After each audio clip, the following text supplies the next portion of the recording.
السلام علیکم ورحمۃ اللہ وبرکاتہ نحمدہ ونصلی علی رسولہ الکریم۔ آج ہم سورہ کوثر کا ترجمہ اور تفسیر پڑھیں گے انشاءاللہ۔ قرآن کریم میں جو یہ سورہ کوثر ہے، یہ لفظوں کے اعتبار سے سب سے چھوٹی سورت ہے، یعنی جو الفاظ ہیں اس کے اندر یہ سب سے کم ہے اس سورت کے اندر۔ یہ سورہ کوثر کب نازل ہوئی، اس کا شان نزول کیا ہے؟ اللہ کے رسول صلی اللہ علیہ وسلم نے جب حضرت خدیجہ رضی اللہ تعالی عنہا سے نکاح کیا، اس کے بعد آپ صلی اللہ علیہ وسلم کی 4 صاحبزادیاں حضرت خدیجہ رضی اللہ تعالی عنہا سے ہوئی اور 2 صاحبزادے ہوئے، یعنی 4 لڑکیاں اور 2 لڑکے۔ جو سب سے پہلے لڑکا ہوا حضرت خدیجہ رضی اللہ تعالی عنہا سے، ان کا نام قاسم رضی اللہ تعالی عنہ تھا۔ جب حضرت قاسم رضی اللہ تعالی عنہ پیدا ہوئے اور کچھ دن زندہ رہے، اس کے بعد ان کا انتقال ہو گیا۔ تو مکہ کے جو مشرک تھے، جو کافر تھے، انہوں نے خوشیاں منائی، کیونکہ وہ آپ صلی اللہ علیہ وسلم سے عداوت اور بغض رکھا کرتے تھے، دشمنی رکھا کرتے تھے۔ تو انہوں نے اس بات کی خوشی منائی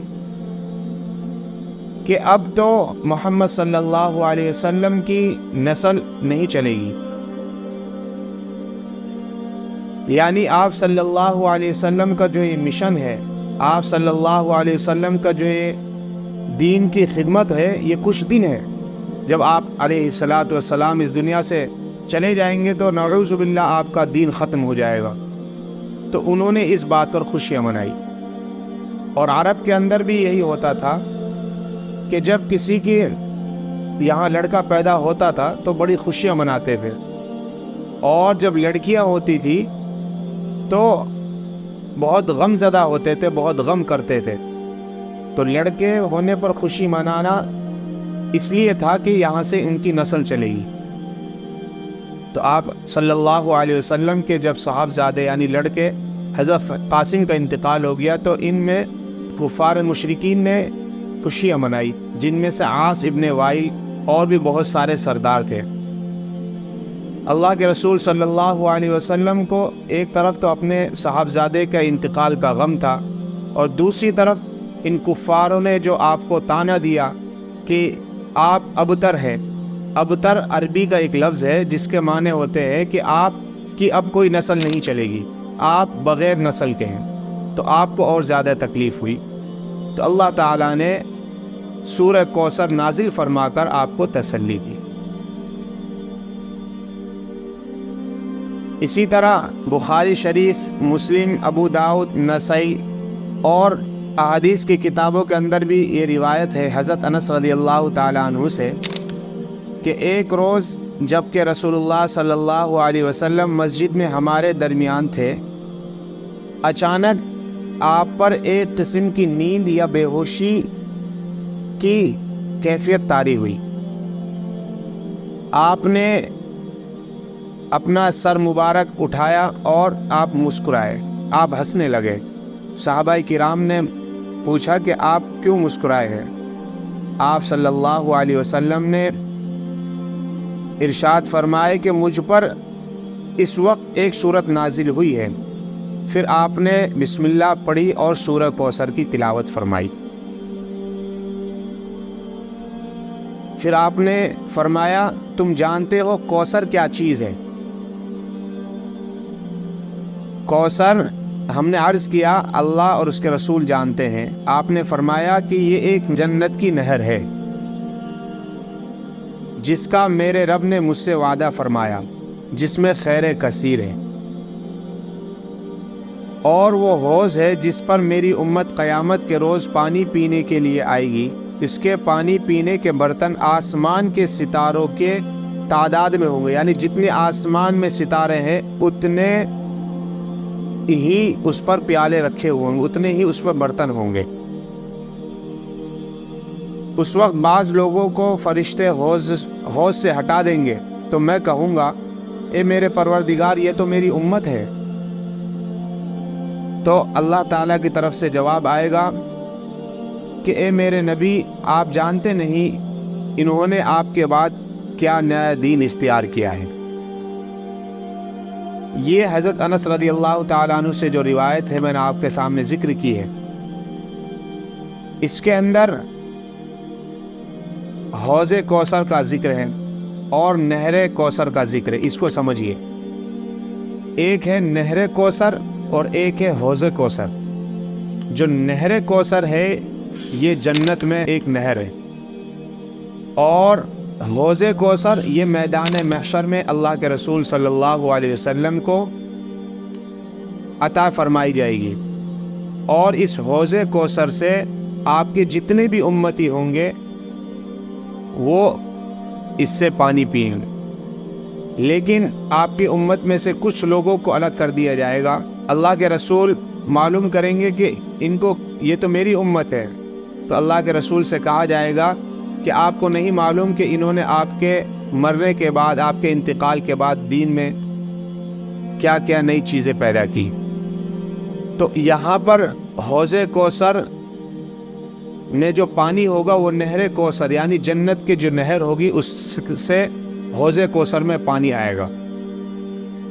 تو خلاصہ یہ نکلا کہ اللہ کے رسول صلی اللہ علیہ وسلم کو کوثر عطا فرمائی جائے گی۔ یہ اس کا شان نزول تھا۔ اب آپ ترجمہ دیکھ لیجئے۔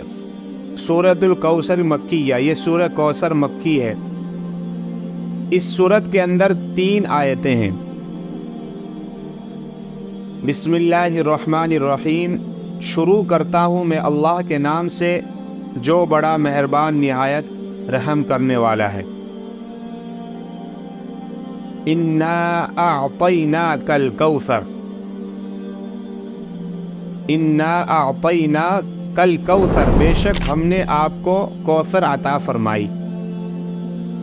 یہاں پر کوثر کی ایک تفسیر خیر کثیر یعنی بہت ساری بھلائیاں، یعنی آپ کو اللہ تعالیٰ نے بہت ساری بھلائیاں عطا فرمائی ہیں، ایک تفسیر یہ ہے، اور دوسری تفسیر اس کی کہ آپ کو حوض کوثر عطا فرمائی ہے۔ انا اعطیناک الکوثر، بے شک ہم نے آپ کو کوثر عطا فرمائی۔ اب دونوں تفسیر کر سکتے، یعنی خیر کثیر بھی عطا فرمائی، دین و دنیا کی جتنی بھلائیاں ہیں اللہ نے سب آپ کو عطا فرمائی، اور دوسری تفسیر یعنی حوض کوثر آپ کو عطا فرمائی۔ فصلی لربک، پس آپ اپنے رب کے لیے نماز پڑھیے، وانحر، اور قربانی دیجیے۔ فصلی، پس آپ نماز پڑھیے، لربک، اپنے رب کے لیے، وانحر، اور قربانی دیجیے۔ یہاں پر نماز پڑھنے کا حکم ہے اور قربانی دینے کا، کیونکہ نماز یہ جسم کی عبادت ہے، یعنی انسان جسم کے ذریعے سے نماز پڑھتا ہے تو لہذا جسم کی عبادت ہوئی۔ وانحر، یہ مال کے اعتبار سے عبادت ہے، یعنی انسان جب کوئی قربانی دیتا ہے تو اس میں مال کی قربانی دیتا ہے، یعنی مال کے ذریعے سے، تو لہذا فصلی لربک سے مطلب یہ ہوا کہ آپ اپنے رب کے لیے نماز پڑھیے، یہاں پر جسمانی عبادت، وانحر، اور قربانی دیجیے، یہاں پر مالی عبادت۔ ان شانئک، بے شک آپ کے دشمن، هو الابتر، وہی ابتر ہے۔ ابتر کا ترجمہ ہوتا ہے جس کی نسل نہ چلے، جس کا کوئی نام و نشان نہ رہے۔ تو ان شانئک، بے شک آپ کے دشمن ہی، هو الابتر، وہی بے نسل ہے، یعنی ان کا کوئی نام و نشان نہیں ہے۔ آپ دیکھ لیجئے کہ دنیا کے اندر کوئی نہیں جانتا ان کو، عاص ابن وائل کو، اسی طرح ایک اور ہے کعب ابن اشرف، اگر کوئی جانتا بھی ہے تو برائی سے ان کو جانتا، اچھائی سے کوئی نہیں جانتا۔ لیکن پیارے نبی جناب محمد رسول اللہ صلی اللہ علیہ وسلم کو آج تک اور قیامت تک آپ کا نام اور آپ کا جو عزت احترام جاری رہے گا۔ جو 5 وقت اذان ہوتی ہے اس میں اللہ کے ساتھ اللہ کے رسول کا نام بھی ہے۔ تو اس طرح اللہ کے رسول کی جو نسب ہے لڑکوں کے ذریعے سے تو نہیں ہوئی، لیکن لڑکیوں کے ذریعے سے بھی آپ کی نسل چلی ہے، اور روحانی اعتبار سے بھی آپ کی نسل چل رہی ہے۔ کل قیامت کے دن بھی آپ کی امت تمام نبیوں کی امتوں سے زیادہ ہوگی۔ اس لیے اے محمد صلی اللہ علیہ وسلم، آپ کے دشمن یہی ابتر ہیں، یعنی ان کی نسل نہیں چلے گی۔ امید ہے کہ آپ نے یہ ترجمہ اور تفسیر بغور سنی ہوگی۔